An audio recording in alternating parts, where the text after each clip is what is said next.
If Hamas does it, oh, this is resistance. If Al Qaeda does it, oh, this is a response to American imperialism. If some lone wolf does it on the street of Berlin, oh, this is mental illness. There's always a way to justify real Islam by the majority of Muslims who don't follow that Islam. Now in America, we have cancer, and the doctors are telling America there's a cancer. Now, are you going to say this lump is a muscle, or are you going to admit it's a cancer? Right. If you're going to say this is a muscle, this is my biceps, this is because then you will have to deal with a very violent correction in the future. Welcome, ladies and gentlemen. I want to thank you for joining us here today at the Speak and See show. And just a quick intro here in trying to understand what's happening around the world right now with the Islam in the West. It's clear to see, we can see a shift in many ways that has people concerned about losing its culture and having to adapt to another country. This is preparing the ground to say that Muslims have rights in the land itself. Recategorizing Islam, it's not a religion. It's a political ideology with a religion. It has a religion. Having people like Ilhan Omar, Rashida Talib, people coming from different backgrounds, different cultures that antithetical to the West is dangerous for freedom. But the truth is, as we listen to these 30-second shorts and read the breaking headlines, we sometimes get the symbol with no substance. And with that, we seem to be left sometimes with more subjective thoughts that are more misleading than actual guiding. So did you know, first of all, that the mayor of New York is a Shia Muslim? In other words, he's considered an infidel in his own religion. Did you know that there are two kinds of Muslims? One faction is the Sunni, who are responsible for 85 to 95% of all terrorist attacks within the Muslim community, and the Shia Muslims are totally different. This is just a small glance of what we dove into on this exclusive interview that we just had with Dan Bermawi. He's the author of the #1 bestseller on Amazon book that's titled Islam, Israel, and the West. He was born in Jordan, converted to Christianity, and had to flee to Lebanon. He's lived the life. He holds a master's degree in theological studies and continues to share this crucial information throughout the world. So, ladies and gentlemen, let's dive into this exclusive interview with Dan Bermawi. Leave your comments below and dialogue with the others around and let us know your thoughts on these matters that seem to have absorbed the entire globe. Here we go.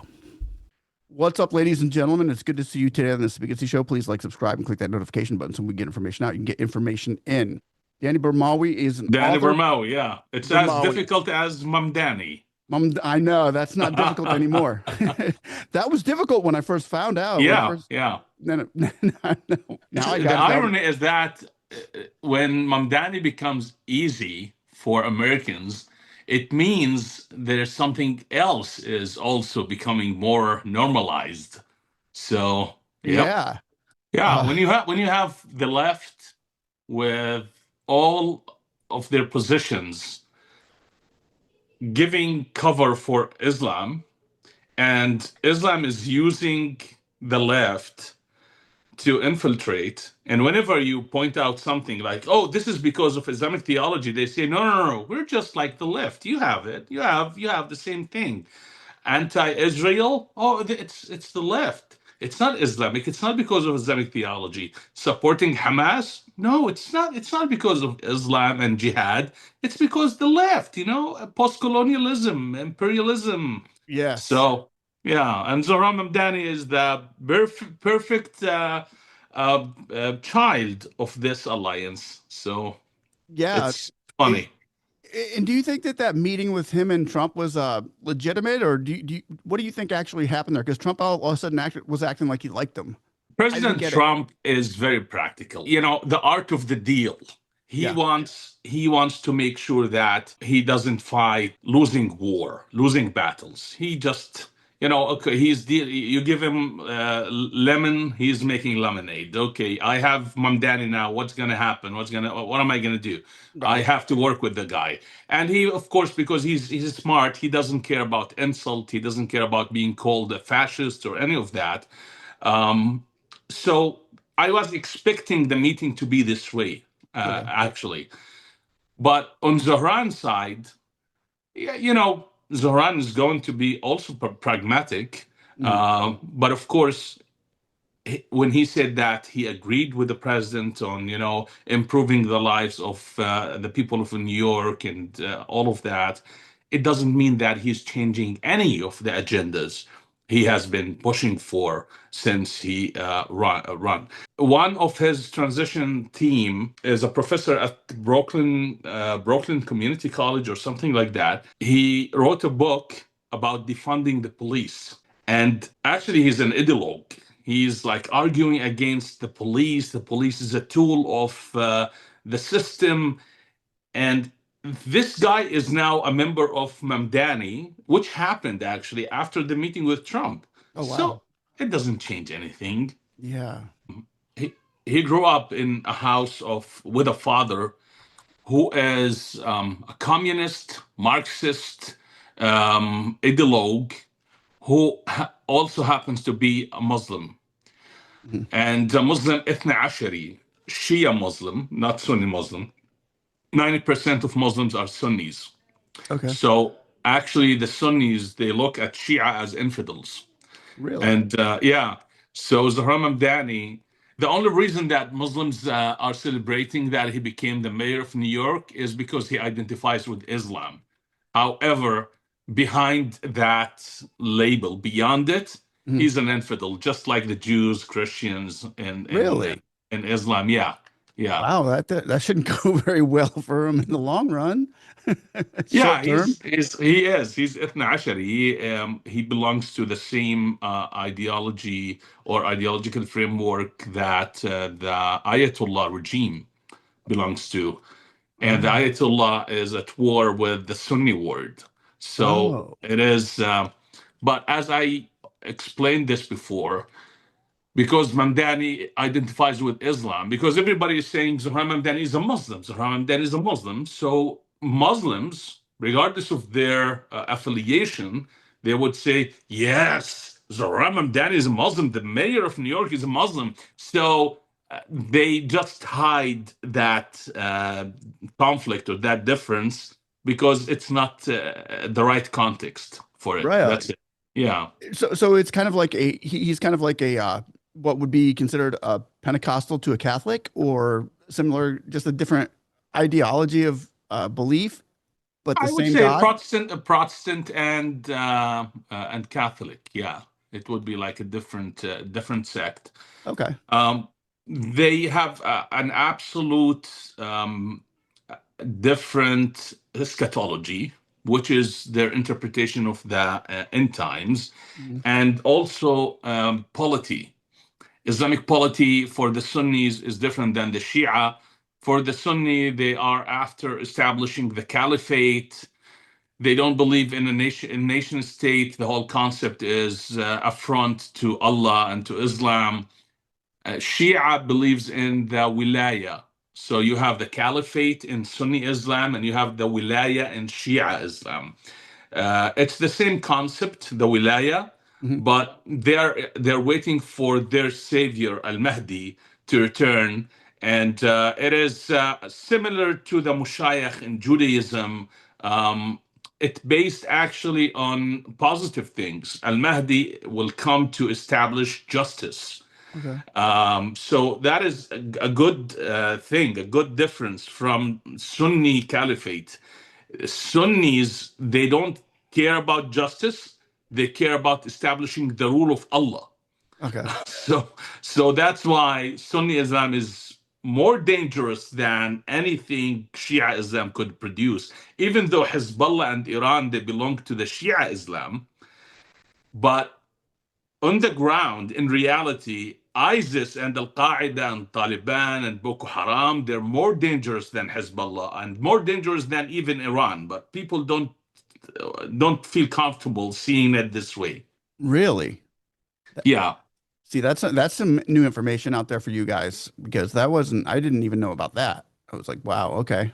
So yeah, of we're talking about different levels of Islam. Um, course. In Shia Islam, suicide bombing, for example, is not a thing. Okay. There could be like few examples. On a different occasion, it happened, but it's not systematic like with Sunnis. In Sunni Islam, it's the norm, Right. suicide bombing. So Hezbollah was diplomatic, pragmatic. Sometimes even Iran, they're having peace talks sometimes, regardless of it's like if you look at ISIS doesn't care about peace or about pragmatism. It's about the Islamic State. That's Right. it. Hmm. Barbarity to the full extent. But in Shia, because their theology is actually built differently, Shia Muslims, they follow a framework of theology that is prioritize rationality over the text. Okay. It's called al-Mu'tazila. So when they read the text, if something is contradicting rationalism, they choose reason or rationality over the text. In Sunni Islam, text is everything, man. Right. Text is absolute. It's the ultimate truth. Um, Even if it contradicts reason, it doesn't matter. You always go with the text. Right. So that is why it's easier to deal with Shia Muslims more than And what did Sunni. you say the percentage point of those were? She is. 90% are Sunnis, Oh, the more dangerous sect. yeah. That's gonna say that's not good. So, so it's the Sunnis that are performing all of these terrorist attacks mainly, right? Like 99% of Yeah, them. yeah. It's And like I read somewhere that almost 96% of all the terrorist organizations worldwide are Islamic. oh wow. Hmm. Among them, we have few Shia. We have Hezbollah, Al-Hashd al-Sha'bi in Iraq, and we have Al-Houthi in Yemen. Beyond that, that's the extent of the Shia militias. But the Sunnis, it's like basically every single terrorist Islamic group, and the lone wolves in on the streets of Europe, they are also Sunnis most of the time. Most of the time. Oh wow. So when we're dealing with the Sunnis, like the people are hearing right now before the bombs go off, before the guns go off. Allahu Akbar, or how I don't know if I said that right, but Allahu Yeah. Akbar. And what I will give you a way to say it and to remember it all the time. Allah, uh, hookah bar. Do you know the hookah bar? yeah, yeah. Okay, so just Allahu remember this: Akbar. Allah hookah bar, and you will always get it right. So it's not just Allah Akbar, it's Allah Akbar. Okay. That It's an explains it. easier way to say it. That Yeah. explains it. Now we know. No, But it's like in Arabic, Allahu Akbar means God is greater. uh-huh. Greater than what? It doesn't say. It's just greater. He's greater. He's greater than everything, anything, your religion, your constitution, your system, your prophets, your gods, your man made law, everything. So that is what Allahu Akbar, it's a war chant. Mm. Um, yeah, So so originally it is. so when they're saying it, I've heard this, and maybe it's just not true, but what I think even most of the stereotypes of most people in America get are when they say that they're saying it because it frees their soul to go to heaven or something before to make so it's not a crime because you're doing it in that name. It's something similar. It's like from a religious understanding, there is no deeper meaning. It's just you're declaring that you're doing this in the path of Allah. Right. That's it. Oh, But it's not, it's like you could say something else. But Allahu Akbar is the chant that people use in Islam to celebrate, to express pain, okay. to object to something. So it's just a term that always assign something to Allah. Okay. So it's a religious expression that doesn't necessarily always mean there's an explosion that's going to follow. Right, It's going right. to, It just that's, happens so often. yeah, So, it's just a religious expression, but it's used as a war chant. So, but yeah, as I said, it's just they're assigning that event gotcha. in the service of Allah. That's crazy. That's not a good event to put your God's name in front of, I don't think. But, you know, Yeah, from your perspective, you're a Westerner. yeah. Your system was built on the Judeo-Christian understanding of God, and that God is good, and His laws. You know from Scripture that the laws of God are for the common good. They are to serve humanity. But in Islam, the laws of Allah are arbitrary. It doesn't mean anything. It's like, what is common good? No, it's good because it is from Allah. Oh, So if Allah is ordering something, then it is good regardless of how you look at it. right. Killing the infidels, killing the apostates, um, it doesn't matter.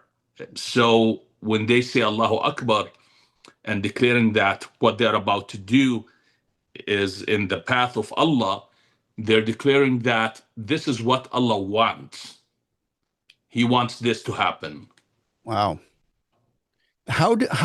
That's a pretty deep rabbit hole when you get from you're just want to believe in something greater than yourself to jihad. There's got to be. I mean, I don't think they all start there, do they? Or do they start there now? To where you get it. I I I I trust in the Lord Jesus Christ with all my heart.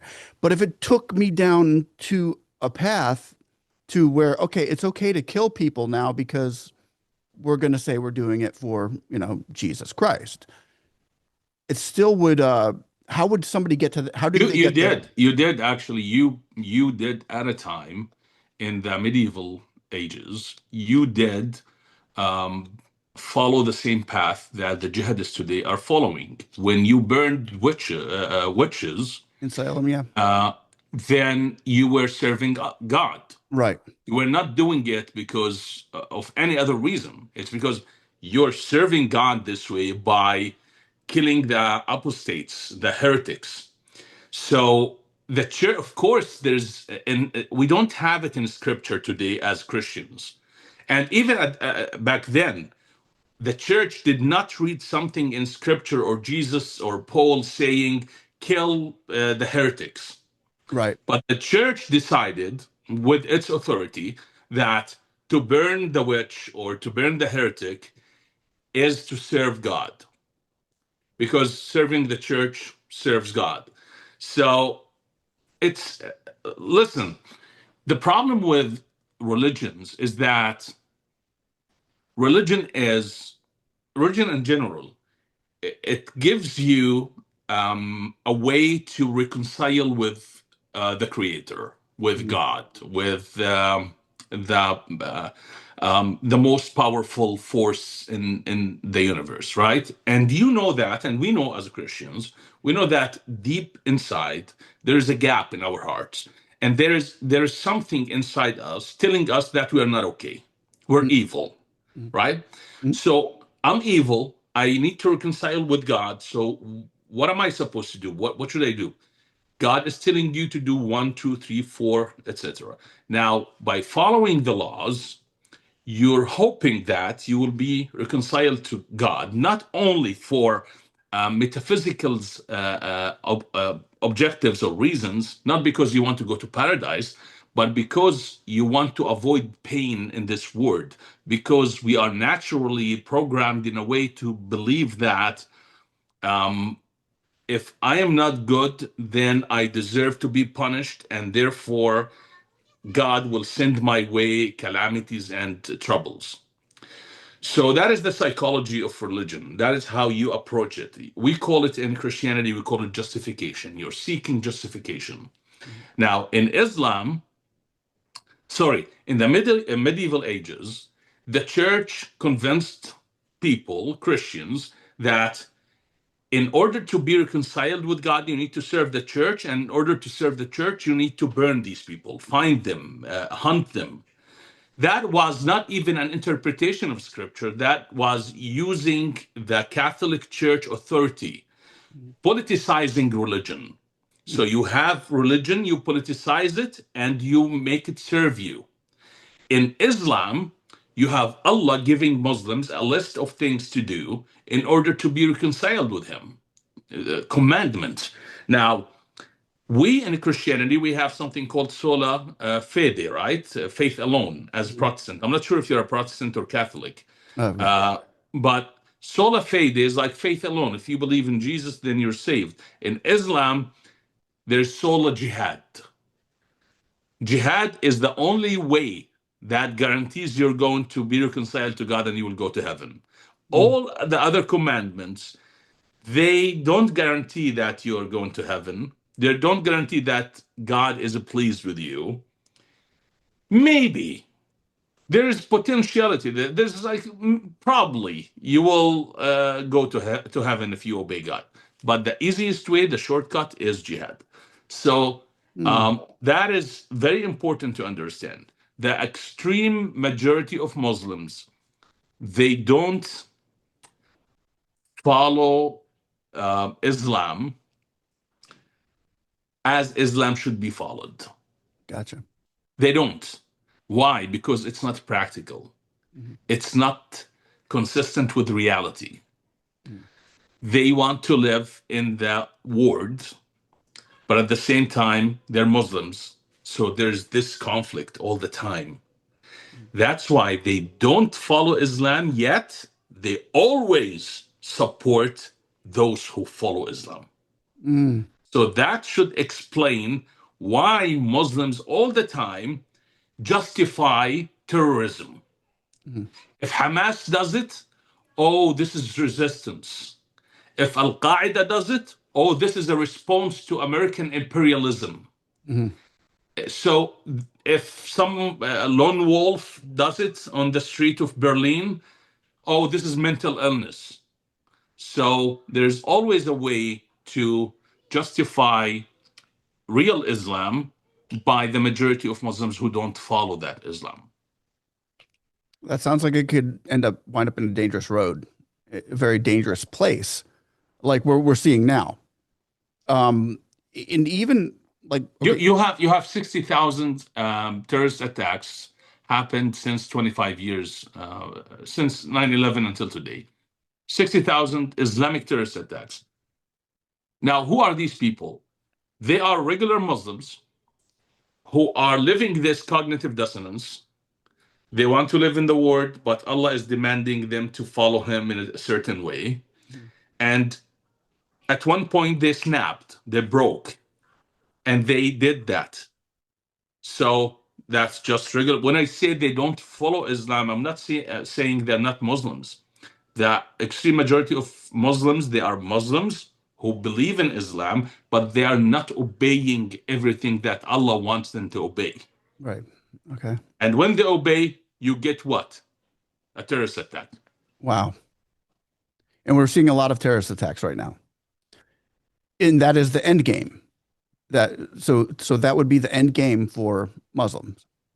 That is the sola, that's the sola jihad. That is the sola fede. That is the sola gratia. That's our solas. Because right now we saw what happened in Israel, right, with Hamas, and at first it was condemned, but then all of a sudden everybody's jumping on the Hamas bandwagon. I'm not Which really sure when it was condemned. it was, well, was it not condemned by most of the? The first day before even Israel retaliated, the streets of western cities were filled with protesters who were chanting from the river to the sea and Yeah, gas the Jews. yeah, So I don't really remember when it was condemned. right. Well, the UN was trying to get those to condemn the mosque, Yeah, well, Hamas, but they were trying. But Israel went ballistic. Israel took care of business the way that, well, I wouldn't call it genocide. I would call it, you're just out of here. Just get out. You're gone. And they pushed them out, literally. Well, I wouldn't call it pushed. but it was such a but now we're seeing in Nigeria as well. We were seeing all these attacks where, I mean, this is a monthly basis. We're seeing October 7th on a monthly Yeah. basis. That many people are dying, well, almost. But Nigeria is not doing nothing, and a lot of people are saying it's not a genocide at all. But what Netanyahu did, why isn't Nigeria doing the same thing? Because isn't I mean, is what Oh, be Netanyahu did? careful. Be careful. Now they're gonna label you as Yeah, that's genocider. they do that all the time. They can Okay. label me whatever they want. It's fine. I'm just trying to get to the like. We need more Netanyahu's in the world, in my opinion. Listen, look at Israel and Gaza. Since Israel withdrew from Gaza in 2005, you have more than 5 wars between Israel and Hamas, where Israel didn't do as much as they did after October 7, right? Right. They would go in, for example, in 2006, when Hamas kidnapped Gilad Shalit, Israel went in order to free Gilad Shalit. The war lasted a few days. Then Israel withdrew, and then there was exchange. They gave 1,027 prisoners to Hamas, and Hamas released Gilad Shalit. Then you have 2008. Then you have so every time Israel didn't finish the job, contributed to what happened on October 7. Yeah. October 7 was so huge, so big, that Israel decided, okay, this time we're going to end Hamas once and for all. Hamas went and hid behind human shields among civilians. And civilians, they welcomed Hamas because that was their role in participation in the jihad. Yeah. They couldn't fight, but they could just hide the jihadist. So Israel had to finish the job.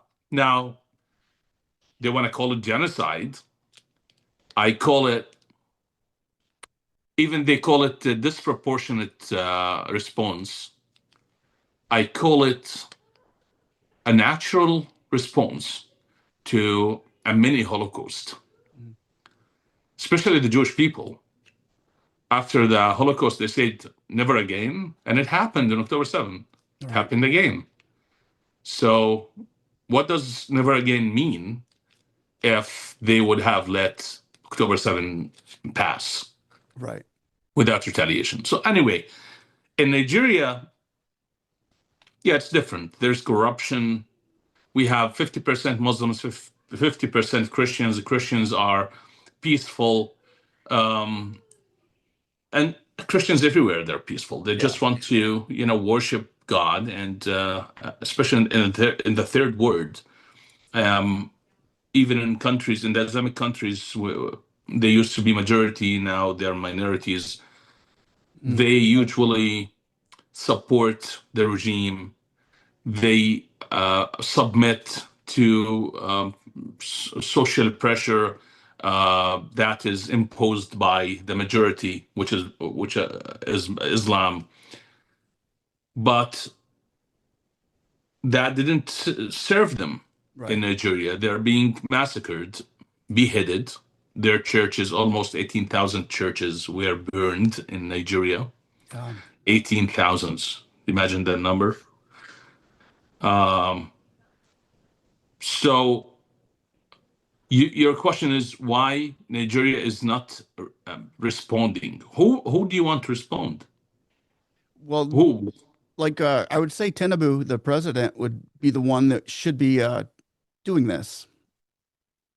If a president sees their people being slaughtered, the Christians, 90% are Christian, being slaughtered, mother, babies and children every day, and they're not doing anything. Why?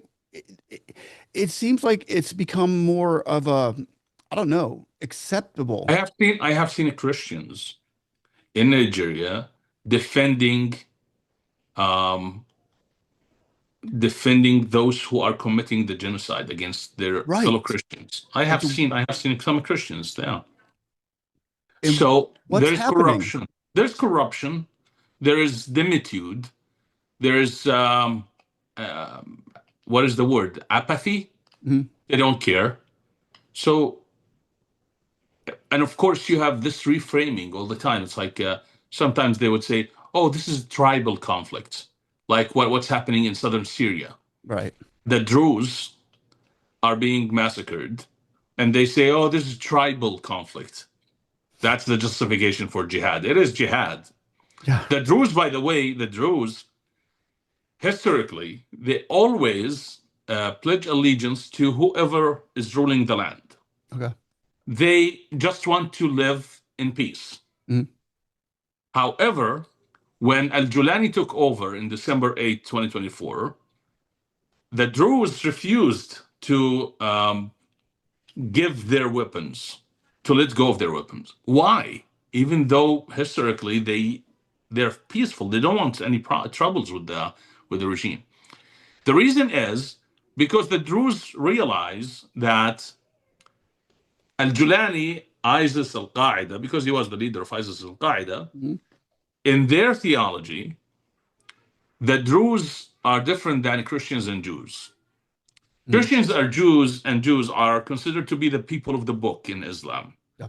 So they're following a distorted religion, but you don't kill them immediately. You offer them to repent and to convert to Islam, or pay the jizya tax, Mhm. or we will kill them. So there are three options. The Druze, according to Islamic theology, they are to be killed. No other options. Really? Even if they convert, they are to be killed. So, Wow. so that's why the Druze decided from the beginning, we are not going to pledge allegiance to this regime. We cannot give them our weapons, and that's what happened. What we have seen in June and July. Okay. So I hope that makes sense now. Yeah. Not because the Druze are they're rebels or they don't want to submit to.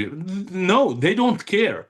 If a Christian is ruling them, they will be Christians.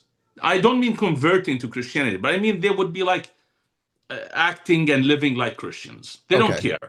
Right. If the Jews are ruling them, look at Israel. Look at them in Israel. They serve in the IDF. They don't care. In Lebanon, but when the system is against them, that wants to kill them, no other options, then they cannot submit. Yeah. No, I would keep my weapons too. Yeah. Not. I mean, and No, you're now. you're a Christian. If ISIS takes over your city, they would offer you three options, which is great. They would say, "Hey, convert to Islam." You say no. Okay, pay the jizya. Yeah. Wow. If you refuse, then they will kill you. Then we're gonna have But to. at least there you have options. Wow. Yeah. That's nuts. And that's happening right now. It is. It is. It's very sad. Very sad. Many people are kidnapped, and sadly, the Druze don't have the same media machine like Israel. So nobody is paying attention to the hostages or the kidnapped. Um, um, I'm talking about hundreds of people who were kidnapped, Wow. and yeah, so nobody is really talking about them. Yeah, no, it's made little news. It had a little spurt of news one at one moment, and then it just like it all Yeah, just went away. Which yeah, we'll you see. know, it's a tribal conflict. Nobody cares. Yeah, yeah, it is a kind of tribal thing. But now we're seeing the Muslim Brotherhood pop up, and Trump is just saying he's designating the organization as a terrorist organization. Uh, It's a joke. I was going to ask you, what's he really doing? Is he doing anything? Absolutely not. I This did is it's like publicity it's stunt. so I'm not saying that President Trump loved the Muslim Brotherhood or care for them. Of course Right. not. But it's like there is no way to ban them. It's like in the Arab world, in the Islamic world, when they ban the Muslim Brotherhood, they're not banning an organization called the Muslim Brotherhood. They're banning the whole system of political Islam. Mm. They're sending a message to their people. You see this political Islam? That's the red line. Hmm. So no one would dare to push for the same agenda of the Muslim Brotherhood under a different label or a different banner. But in America, it's like, who cares? Even if you designate the Muslim Brotherhood as a terrorist organization, you cannot designate the ideology itself. Right. So another group of people would just wake up tomorrow morning, go and to the city and just start another charity or another organization, another institution, and they will, business as usual. Yeah. So, so yeah, it's the problem is not in the President Trump executive order. The problem is in the ideology itself. And in America, it's like, because it's a liberal democracy, it's not a tyrannical dictatorship. Right. So you cannot really enforce any law in order to ban the Muslim Brotherhood in its entirety, unless you change who you are. Right. You change the foundational laws of the West, freedom of speech, freedom of religion, which is very dangerous. You cannot touch that. And especially in a constitutional republic, you cannot really touch that. Right. Right. So the only solution I have been advocating for is recategorizing Islam. It's not a religion. Hmm. It's a political ideology with a religion. It has a religion. So the difference is, someone made a comment on a post I made a few weeks ago, and I loved it. He said, um, the car, it has a radio, and there is Panasonic radio. So you have the radio Panasonic, and you have a car that has a radio. Christianity is the Panasonic radio. It's a religion. Islam is the car which has a radio, which has a religion. Hmm. So Islam is not a religion. Islam has a religion. Mm. Christianity is a religion. Right. So if you don't get that, if you say Islam is a religion, then you're saying a supremacist ideology, political ideology like Nazism or communism is a religion, and you Mm. give it the cover, the religious identity protection, then you cannot touch it. Good luck fixing Mm. that problem. Mm. I think that's a part. Where we're at, is it not? Is that where? Yeah, Isn't yeah. that where America is at? Where, like, I'm being labeled, like you even said, you're going to be called as Islamophobia. Well, probably, but is it because they are the Is there car? a communist phobia, communism phobia? I have I, never heard of that, right? yeah, I've never heard of it either. What is communism? If it's like, let me ask you, define communism. What is it? Well, government takeover. Government leads the country. Okay, what does Islam want eventually? Yeah, that's it. Government take over, because the law of Allah is superior to the man-made law. Yeah. Then what is the Mm. difference, for God's sake? Mm. But communism, it's like the West was successful in defeating communism because communism is not a religion. Right. So there was no this label. There's no Islamophobia, bigotry, hateful. You were attacking an ideology called communism. Right. Now, whenever you attack the ideology called Islam, oh, you're Islamophobe. You're, because you cannot Mm. distinguish between the people and the idea. I Mm. don't care about the people. I care about the idea. I'm attacking the idea. And Hmm. the idea is very dangerous. It's antithetical to the Western foundations, to the tenets of the constitutional republic in the United States. So why am I being called a bigot or hateful? So Right. Right. So, but that sounds like a pretty nice shield to have. It sounds like a it very, I is. mean, it's It how can is. you, how do you defeat that? How do you beat that? You can't. You can't. Look at it this way. Who has monopoly over the Quran? The moderate Muslims or the jihadists? Hmm. It's the moderate Muslims. Hmm. When you're talking about jihad, you are allowed to say Islamism, which has no canonical books, no scripture, nothing, no creed. It's Islamism. It's just Islamism. Hmm. But the Quran, in the public imagination, it belongs to Muslims, to moderate Muslims. Mm. So you're not allowed to touch the Quran, but you're allowed to criticize Islamism. What does that mean? How do you criticize Islamism? Yeah. So actually, this distinction is protecting the source which keeps birthing Islamism. Oh, wow. so, so if you don't want to face this reality, um, you are not gonna be able to fix the problem at hand.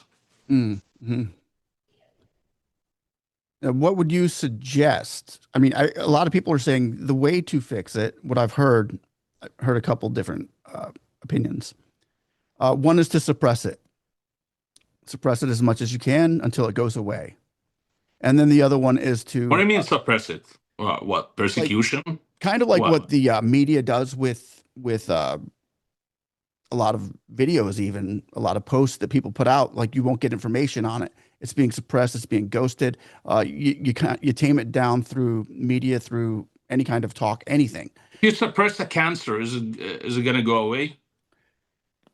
No, it wouldn't go away.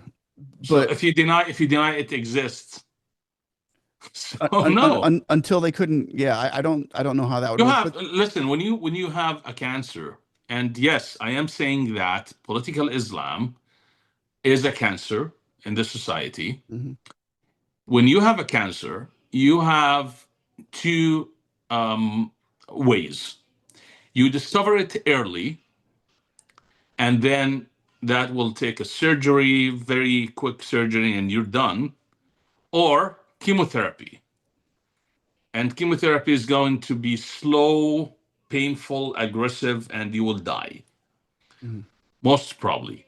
So now Europe has passed the time of early diagnosis mhm, because 30 years ago, the doctors told Europe, you have a cancer.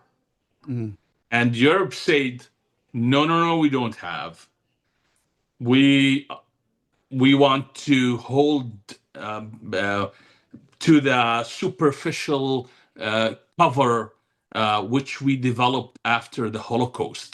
mhm. Kindness and empathy, and we welcome multiculturalism and pluralism and all of that. Of course, it's superficial Mhm. because it's trying to redeem themselves. But so they didn't do anything. Um, I have a lump. I go to the doctor. I say to the doctor tells me, "Oh, this is a cancer." I say, "No, no, no, this is a muscle. It's a muscle." And the Europeans, 30 years ago, they told the different thinkers who said there's a cancer. They said, "No, this is strength. Mhm, It's not a cancer. It's multiculturalism. It's strength. mhm, Diversity is our strength. It's a muscle." Now that cancer is killing me, so mhm. I know it's not a muscle anymore. And the doctor's saying, I don't know, there's no other way other than chemo. You have to do chemo, which is going to be destructive, which is going to be violent to your body. Right. And that is actually the next stage in Europe. It's going to be civil war. Mhm. And the Europeans, as I say, they are holding to the superficial mask, but we're talking about crazy people, Right. and and they're crazy. Yeah. And if a civil war takes place in Europe, Muslims will be massacred on industrial level. Mm. Of course, many people are saying this is not true. Europeans are soft. We have lost that generation. I'm not really sure, and I'm actually not saying this in a way that is inciting violence. Absolutely not. I'm just saying that there will be violence. And from history, we know that the Europeans are going to be very aggressive. Mhm. So even people among the Muslim communities in Europe, they're saying, you can find them in Arabic on Facebook, on TikTok. They're saying, to the jihadists, you are destroying us Mm, by what you are doing. By the way, when they say that, they're not saying you are mistaken or you are not Muslims. They're not saying that. They're just saying don't do it because we want to be protected. mm, So that's the reason. Um, so yeah. This is the now in America we have cancer, mm, and the doctors are telling America there's a cancer. Now, are you going to say, oh, this lump is a muscle, or are you going to admit it's a cancer? right. If you're going to say this is a muscle, this is my biceps, this is because I'm, then you will have to deal with a very violent correction in the future. Hmm. That But that's interesting because we see that as far as the cancers coming into the European countries and in America, the West, and in Canada, a lot of countries. Um, but here's my next question is we see it here in such a humongous. I mean, it's starting to make the news every day. They're here. They're not going away. They're running around the streets with their flags. They're praying in the middle of the roads. They're pushing they're being aggressive. But now, if we look over at their countries, like the Islamic states, like Pakistan or say Saudi Arabia or Syria or these other places, we'll never see, or we don't. Maybe it happens. We don't see people running American flags or England flags. How have they managed to say we can't do it over there, but it's great when you guys want to come over here and do it here? What's what's the difference between how have they managed to save themselves from the so West?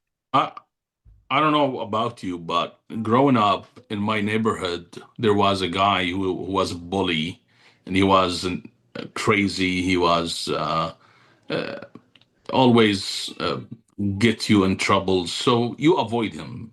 It's Mm, like let him do whatever he wants, as long as I'm safe. I don't care, and you never go and do anything to disturb him. You right. just so the same look at it the same way. It's like. Islam in the West is seen the same way the bully in the neighborhood is seen. Okay. It's like, okay, he wants to burn my flag. Okay, whatever. But I'm not going to burn his flag in his country. He wants to build a mosque in my city. It's okay. I'm not going to demand to build the church in his city. It's like, so that's how you deal with Islam in the West, honestly. That's how the West has been dealing with it. It's like Right. the West is this, neat engineer, doctor going to his company and minding his own business. And there's this uneducated guy who's just harassing everyone. Mhm. And yeah, this is like, come on, honestly, don't you look at it this way? It's like, we're not here to be politically correct. Right. This is how the third ward is seen by Americans. Mhm. It's like Americans all the time. It's like this is a human nature. It's not because Americans are evil. It's because this is human nature. Mhm. If you're American, you look with superiority at the rest of the world, or if you are Westerner, Mhm. because you're coming from an advanced civilization. You have contributed almost exclusively every single thing that made our life easier. And you have manufactured the medications for our diseases. So it's okay. You can look with superiority at the Mhm. rest of the world, So so what but about this what is if not this is not sustainable. That's what I want to say. right? But what if I was to run into go to Qatar and just run down the street with all my friends, about the Qataris with our American flags, and we're gonna crush you. You're going down. You know, death to Qatar. What if that was to happen in their countries as they're pushing it over here?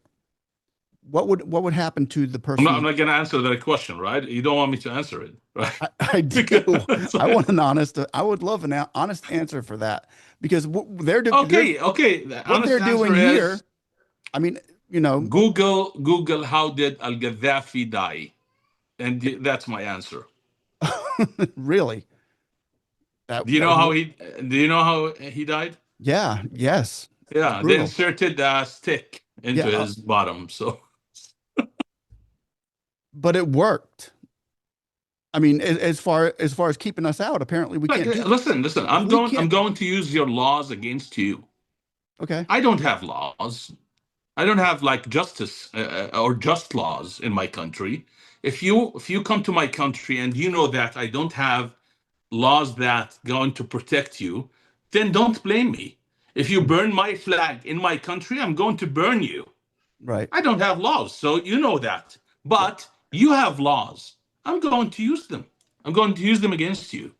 wow, Now I want to force you to change your laws in order to become like me. And when you become like me, then I have won because turning you into like my likeness means hmm that who's winning? I won.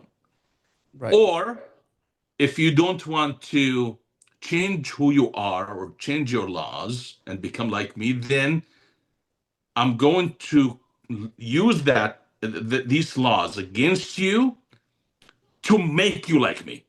mm, So, so both ways, it's a lose-lose situation for now when it sure. comes to it's like you never know where to go. It's like if you go this way, you're losing.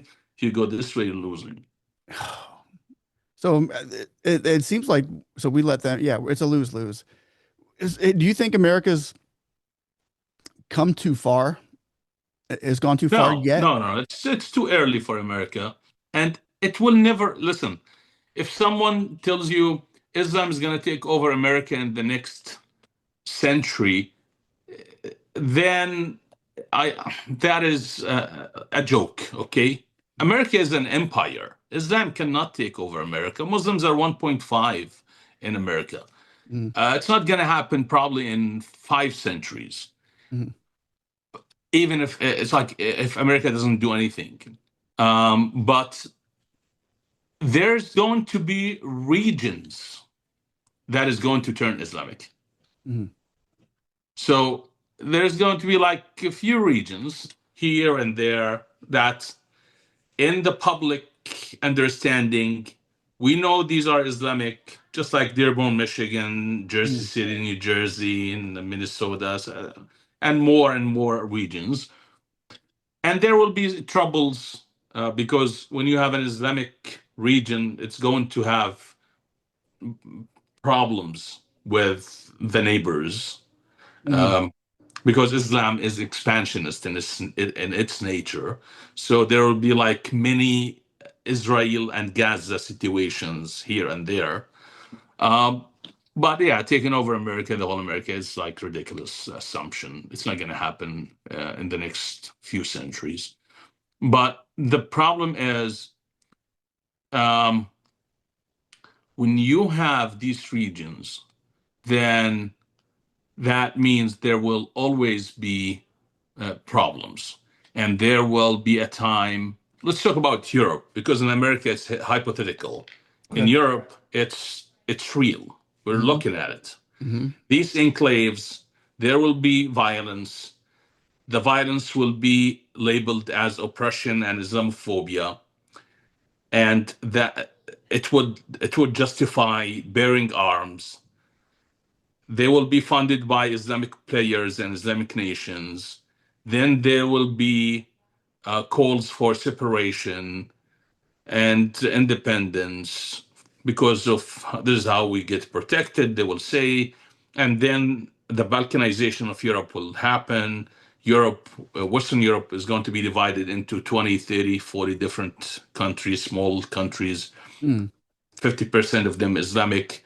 Then Israel, Gaza is going to be copied uh, and just replicated all across Western Europe. And it's going to keep happening. Um, the manufactured narratives. Um, it's like there was a video circulating around a few days ago. This woman, she's saying that Muslims built America because the Cherokee, they were Muslims. I don't know if you have seen that. No. And people were laughing at the video, but don't laugh because this is how narratives get structured and Yeah. get built. Yeah. It's like uh, Mahdi Hassan. Um, he said that the slaves who built America were Muslims.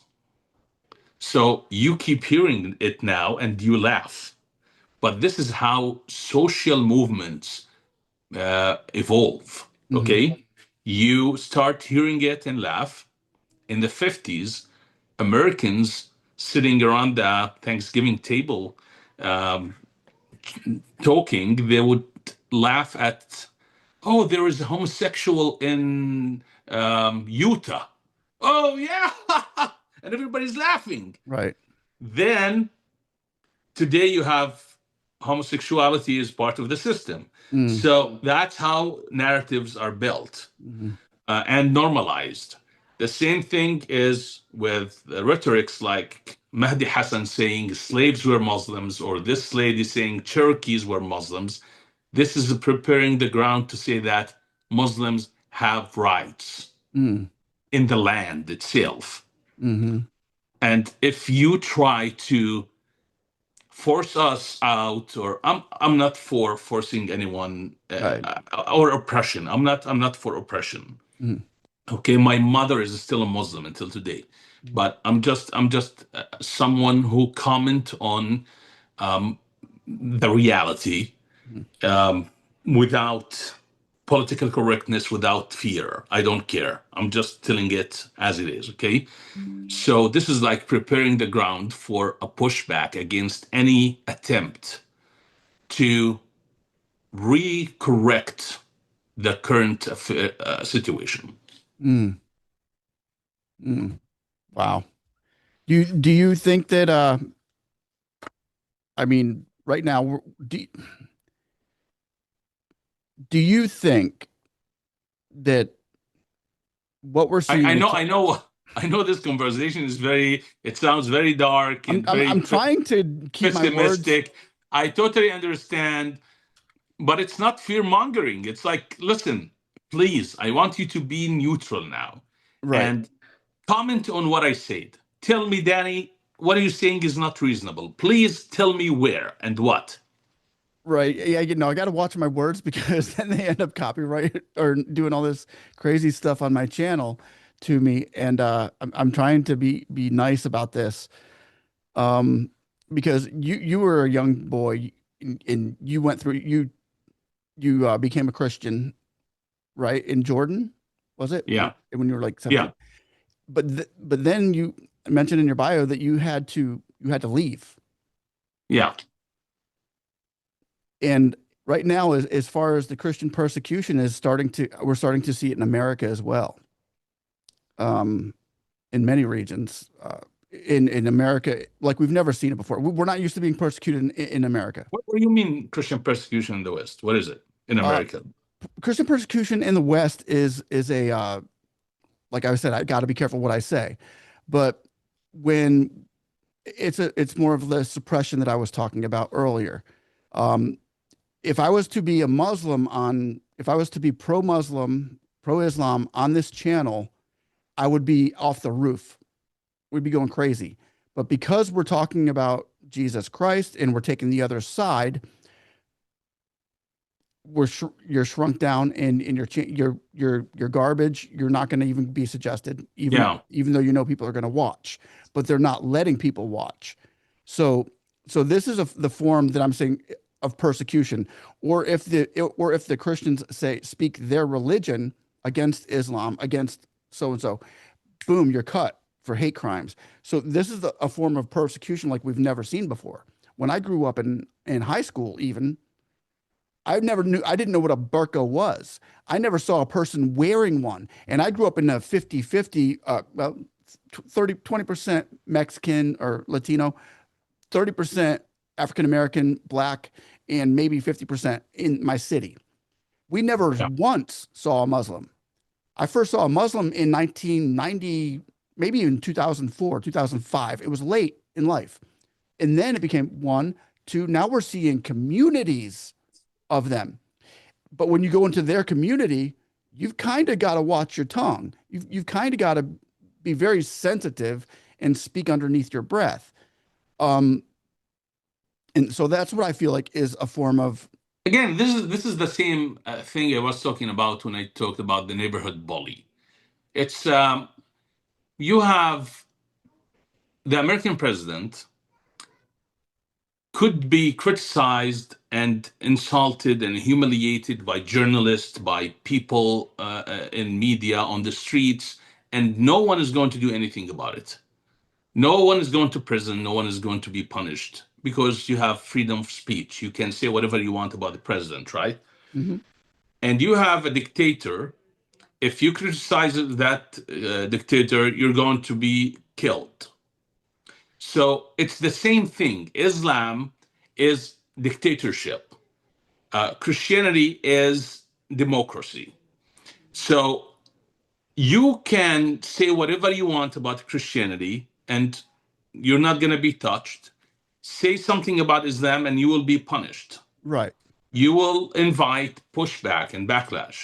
So it's the same thing. When the government um, makes it difficult for Christians to worship, for example, even though I don't see that happening in America, probably in Australia, in the UK, in some Western countries, but not in the US. But Right. when it's like, make it difficult for Christians to worship or to gather or they suppress them. What is the worst thing Christians are going to do? You will try to follow the legal uh, Hmm. steps, like your lawyer is going to suggest something, right? Hmm. So if you do it to Muslim, their reaction is going to be massive. Right. So you don't want to deal with that. Right. So I wouldn't call it a persecution when Christ is being mocked or criticized and no one does anything. And when Muhammad, you cannot criticize Muhammad. If you criticize Muhammad, you get your content blocked or your Hmm. channel blocked or banned. So that's why, because no one wants to deal with that headache. Right. But if you tolerate that and you avoid it and you play around it or you try to just not to deal with it today, it's going to become the norm. Right. You need to suppress that Hmm. at the beginning. Right. It's like uh, I'm against violence, but if someone in Dearborn 2 weeks ago slapped the Quran with bacon and Muslims reacted violently to that, Hmm. then the Quran should be slapped with bacon every day. Hmm.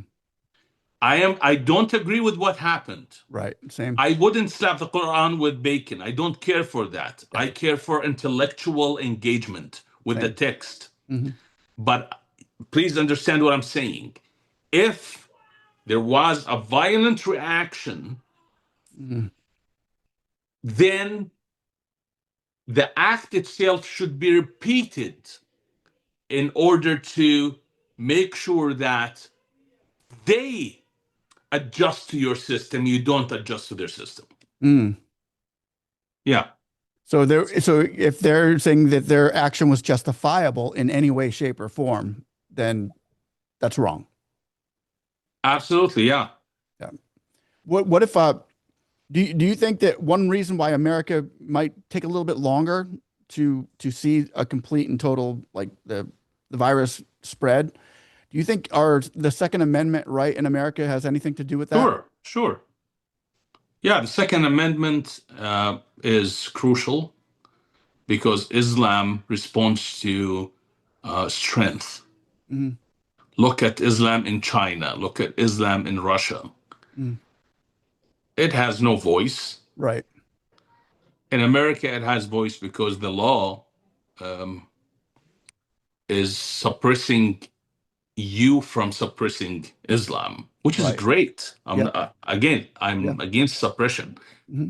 but the Second Amendment is a legal way to show strength. Yeah. It's like, don't test us. Right. That's what American is saying indirectly. Don't test us. Yeah. And I think when you look around the world, when I look around the world, like in places like Nigeria, places like that don't have a Second Amendment right, but Boko Haram or, Fulanis are coming after you with all of their weapons, and you don't have a way to, fire back. It's kind of, you know, they should open up a Second Amendment right maybe for these people. But I think that's one of the way that America is kind of keeping. It's something that doesn't come separated from a system. Yeah. And that's why America failed in Afghanistan and in Iraq, because America tried to export democracy, free market. They thought that election is equal to democracy, and it's not. No. It's a system that has foundations, cultural foundations, theological foundations. So you cannot just export one thing. You cannot export the Second Amendment to Right. protect minorities. But of course, it helps. If the Druze has weapons, then it's not be easy for the jihadists to kill them. Right. But at the Right. same time, it could be used as a pretext to kill them more. Right. Because, so it's a double-edged sword. Give them a fighting chance at least. But what do you think what do you think is going to happen in Palestine now? Um, of course, again, President Trump always exaggerates and he oversell things, and he keeps saying this is the first time there's peace since 3,000 years. Yeah. It's like Sure. it's funny. This is just a ceasefire, Yeah. uh, and of course, Islamic countries, they refuse to send forces to Gaza, or to be part of any force that goes into Gaza, because the Arab leaders, the Islamic leaders, they know that if their forces fight against Hamas, they will be called infidels by their people, Oh because wow. Hamas is seen as Islamic jihad in the eyes of Oh, Muslims. I didn't know So that. you cannot fight the jihadists. You cannot, as an Arab leader or as a Muslim leader. So that's why they refuse to send any forces. Oh, And nobody's talking about this, of course, but that is the no. reason. There is That's no other interesting. reason. That is the reason why. Right. Okay. That makes sense. Uh, I want you just remember this. Think of this. I'm going to post about this when we're done. Okay. When the international community asked the Arab countries to send forces into Lebanon, which is a Christian country with Muslims minority who took over, the Arab countries, they welcomed that. And all of them sent forces inside Mm, Lebanon. mm. It was immediate. Interesting. But now, yeah, because it was like, oh, it's a Christian nation. But now in Gaza, it's like, no, no, no, we don't want to interfere. Oh, yeah, seriously? Is that why? No. It's because they don't want to fight the jihadists. Wow. Interesting. I never looked at it at all like that. It's like a whole new Yes. window that just opened up. Like, wow, okay. That puts it into perspective. If you had one thing to tell people tell my viewers, we'll end with this about what the Islamic takeover is looking like in the West, in America, and around the world. A lot of countries are asking, and we have a lot of countries watch this. We're geopolitical. What would you tell them would be the most important thing that they need to keep in the back of their mind for the Christian community to fight against what we're seeing here is a Muslim extremists or Islamic extremists that are approaching our waters and our borders now? Don't take your freedom lightly. Freedom is, um, you cannot inherit it. You have to fight for it in every generation. It's a mantle that you need to keep making sure it's lit. Mm, And the way to protect that freedom in the US is by protecting the foundations that built this great country. And the way to protect these foundations is by making sure that you always elect people who believe wholeheartedly with these foundations. mm, If you see more and more people who are coming from a background that contradicts and oppose everything that represent America, then you're losing your freedom. mm, Having people like Ilhan Omar, Rashida Talib, people coming from different backgrounds, different cultures that antithetical to the West is dangerous for freedom. So I think the way to do it in America is not through violence, is not through slapping the Quran with bacon. It's through the legislative process to make sure that always you have people who are aligned with the tenets of the Western democracy, Western liberal democracy. amen. All right. Well, Mr. And Bermawi, don't forget to buy my book, Islam, Israel, and the West. It's here. yes, and we'll have links down below where you can go and get those books. I believe you have a couple more books as well, but this is the brand new one, Yeah. Islam, Israel, and the West. And we will have links to his books down below. So what we've heard The today is first, just the first book is theology. It's in Arabic. I have not translated it to English yet, but okay. it will be done soon. Yeah. Okay, so those that are watching over there, Yeah. overseas, you can go look at his first book. But we'll have links below to where you can click on and go check out his book and grab that thing. It's on Amazon now, isn't it? It is. Yes. Okay, Yes. cool. And you guys can go pick that up. And we want to thank you so much, Mr. Bermawi, for Thank you. Thank you sharing. so much for having me. It was a great conversation. Yes, it was. You have a blessed day, brother, and we will hopefully talk to you again. Hopefully. Bye bye. Bye bye.